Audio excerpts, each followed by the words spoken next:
Hey everyone, it's Vismaya from Living in Gratitude today. What's up, my gratitude gangsters?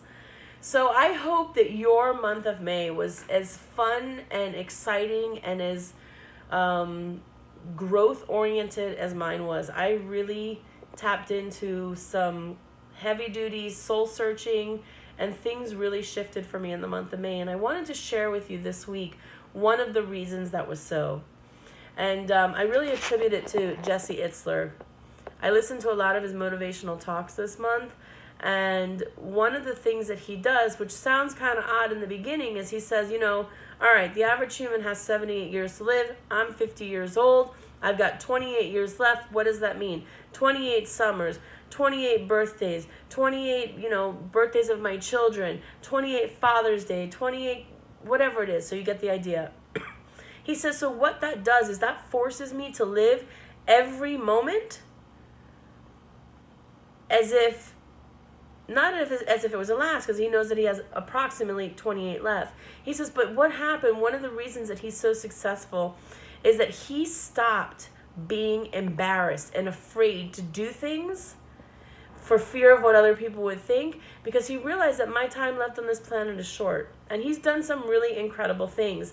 So I share this with you because as I was going through the month of May, I realized that every time I listened to one of his talks, that was the theme. Like, do what you want to do, regardless of what your fear of what other people are going to think. Because at the end of the day, they're not going to remember if you messed up, if you, fumbled on something, if you embarrassed yourself. They're not going to remember. The only person who may remember is you. So we get caught up and we get tripped up on, all this. We get nervous and we stop ourselves and we don't do the things that we want to do because we're fearful of what other people would say.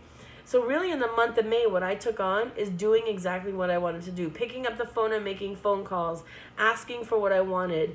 If it was a business conversation, sometimes I asked for what I wanted, sometimes I didn't. And I'm always, being drawn back to ask for what you want.